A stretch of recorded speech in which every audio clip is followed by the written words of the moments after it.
இன்னைக்கு இந்த வீடியோவில் ரெஸ்டாரண்ட் ஸ்டைலில் சிக்கன் தம் பிரியாணி வீட்டிலையே ரொம்ப சிம்பிளாக எப்படி பண்ணுறதுன்னு காமிக்கிறேங்க. நீங்களும் இதே ப்ராசஸில் ட்ரை பண்ணுங்கள். ஹாய் ஃப்ரெண்ட்ஸ், என் பேர் Aadya. Welcome to our channel Aadya recipes and vlogs. இப்போ தான் முதல் தடவை நம்ம சேனலை பார்க்குறீங்களா? அப்போ ப்ளீஸ் சப்ஸ்கிரைப் பண்ணிவிட்டு பாருங்கள். இந்த பிரியாணியில் பீசஸ் வந்து சாப்பிடும்போது ரொம்ப சாஃப்டாக ஜூஸியாக வரணும்னா இந்த மாதிரி மசாலாவை கிரைண்ட் பண்ணி போடணுங்க.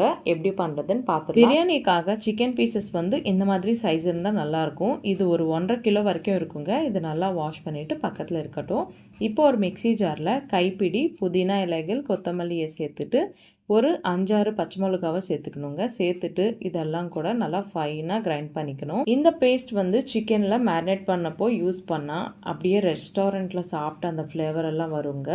இப்போ இது பக்கத்தில் இருக்கட்டும். வாஷ் பண்ணி வச்சுட்டு இந்த சிக்கனில் ஒரு 1/2 ஸ்பூன் அளவுக்கு மஞ்சள் தூள், ஒரு 2 ஸ்பூன் வந்து சால்ட்டு, 3 ஸ்பூன் மிளகாய் தூள் போட்டுட்டு ஒரு 2 ஸ்பூன் அளவுக்கு மல்லித்தூள் போட்டுட்டு 1 ஸ்பூன் அளவுக்கு சீரகத்தூள், 1 ஸ்பூன் அளவுக்கு சிக்கன் மசாலா இல்லைன்னா கரம் மசாலா, இது கூடவே 1 ஸ்பூன் அளவுக்கு எண்ணெய், கிரைண்ட் பண்ணி வச்சுட்டு இந்த பேஸ்ட் வந்து போட்டுட்டு ஒரு 2லேருந்து 3 ஸ்பூன் அளவுக்கு இஞ்சி பூண்டு பேஸ்ட்டு, ஒரு 1/4 லிட்டர் வரைக்கும் இருக்குங்க இந்த தயிர் போட்டுக்கணும். ஒரு பெரிய சைஸ் லெமனை வந்து இந்த மாதிரி புழிஞ்சு போட்டுக்கணுங்க.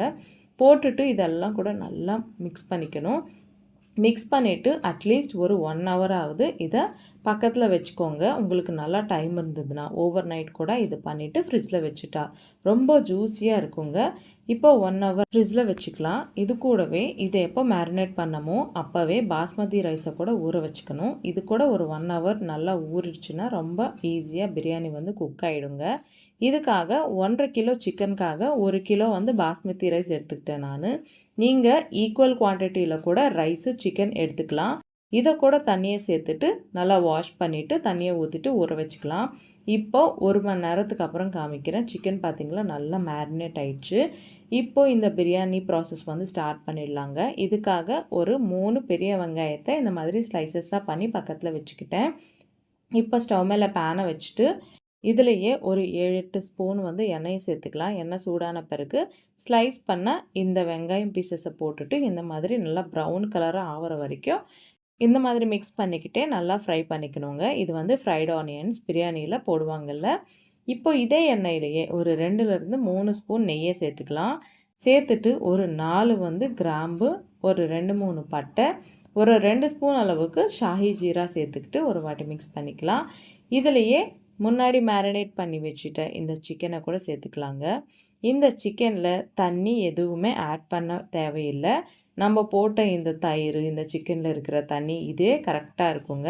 இதை லேசாக இந்த மாதிரி மிக்ஸ் பண்ணிக்கலாம். மிக்ஸ் பண்ணிவிட்டு மூடியை வச்சுட்டு இதிலேருந்து தண்ணியெல்லாம் செப்பரேட் ஆகிற வரைக்கும் நல்லா வேக விடுங்க.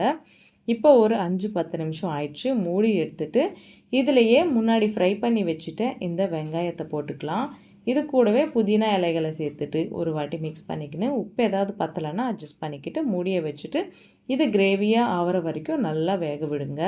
இதுக்குள்ளேயே நம்ம ரைஸ் வந்து வேக வச்சுக்கணும். தம் பிரியாணிக்காக சிக்கன் செப்பரேட்டாக, ரைஸ் செப்பரேட்டாக வேக வைக்கணுங்க. இப்போது நான் 1 கிளாஸ் ரைஸ்க்கு 3 கிளாஸ் அளவுக்கு தண்ணியை எடுத்துட்டு இதுலேயே பிரியாணி ஸ்பைசஸ் எல்லாத்தையுமே போட்டுக்கணுங்க.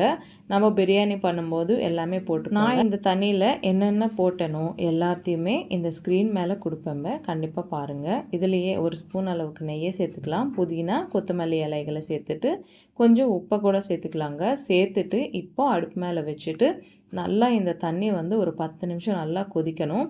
இது கொதிக்கிறதுக்குள்ளே சிக்கன் கூட பார்க்கலாங்க. சிக்கன் வந்து நல்லா வெந்துடுச்சு. கொஞ்சம் இந்த மாதிரி கிரேவியாக இருக்கும்போதே ஸ்டவ் ஆஃப் பண்ணிடணுங்க. இந்த கிரேவி இருக்குல்ல அதை கொஞ்சம் கிண்ணத்தில் எடுத்து வச்சுக்கோங்க. இது எப்போ யூஸ் பண்ணணும்னு நான் அப்புறம் சொல்கிறேன். மீதி இருக்கிற கிரேவியுடன் இந்த சிக்கனை பக்கத்தில் இருக்கட்டும். ஸ்டவ் ஆஃப் பண்ணிவிடுங்க. இப்போது ஒரு 10 நிமிஷம் ஆயிடுச்சு. இந்த தண்ணி கூட நல்லா கொதிக்குதுங்க. இந்த தண்ணி கொதிக்கும்போது இப்போ அரிசி ஊற வச்சுக்கிட்டோம்ல அதை போட்டுக்கணும். இந்த தண்ணி வந்து நம்ம சாப்பிட்டோன்னா ரொம்ப உப்பாக இருக்கணும். அந்த மாதிரி போட்டுக்கோங்க உப்பு வந்து. அப்போ தான் சாதத்தில் சப்புன்னு இருக்காமல் நல்லா டேஸ்டியாக இருக்கும். இப்போ இந்த சாதம் வந்து ஒரு 80% தான் குக் ஆகணுங்க. நம்ம கையால் இந்த மாதிரி நசுக்கணும்னா 2 இந்த மாதிரி பிரேக் ஆகணும். இப்போ இந்த ரைஸை வந்து லோ ஃப்ளேமில் அப்படியே இருக்கட்டும்ங்க. இப்போ பிரியாணியை வந்து தம்முக்கு வைக்கணும். அந்த பேனை எடுத்துகிட்டு இந்த மாதிரி அகலமாக இருக்கிற பேனை வச்சுக்கோங்க. வச்சுட்டு இதுலேயே ஒரு 3-4 ஸ்பூன் வந்து நெய்யை சேர்த்துக்கலாம். இதுலேயே ஃப்ரைட் ஆனியன் சேர்த்துக்கலாம், கொஞ்சம் ஒரு ஸ்பூன் அளவுக்கு பிரியாணி மசாலா சேர்த்துக்கலாம், கொஞ்சம் கொத்தமல்லி கூட சேர்த்துக்கலாங்க. சேர்த்துட்டு இந்த மாதிரி வேக வச்சோம்ல அந்த ரைஸை வந்து எடுத்துட்டு ஒரு லேயர் மாதிரி சேர்த்துக்கலாங்க. இன்னும் நான் வந்து ஸ்டவ் வந்து ஆன் பண்ணலை. ஆன் பண்ணாததுக்கு முன்னாடியே இந்த மாதிரியெல்லாம் செஞ்சுக்கணும். இப்போது செகண்ட் லேயராக குக் பண்ணி வச்சுட்டு இந்த சிக்கனை கிரேவியுடன் எல்லாத்தையுமே போட்டுக்கலாம். போட்டுட்டு நல்லா இந்த மாதிரி ஓரங்களெல்லாம் கூட ஸ்ப்ரெட் பண்ணிக்கோங்க. இப்போது லாஸ்ட் லேயராக வந்து மீதி இருக்கிற ரைஸ் எல்லாத்தையுமே சேர்த்துக்கலாங்க. சேர்த்துட்டு எல்லாம் கூட நல்லா ஈவனாக இருக்கிற மாதிரி ஸ்ப்ரெட் பண்ணிக்கணும். அதுக்கப்புறம் இதுலேயே நம்ம ரைஸ் வந்து நல்லா வேக வச்சோம்ல அந்த மீதி இருக்கிற தண்ணியை ஒரு சின்ன கப் சைஸ் அளவுக்கு போட்டுக்கலாங்க.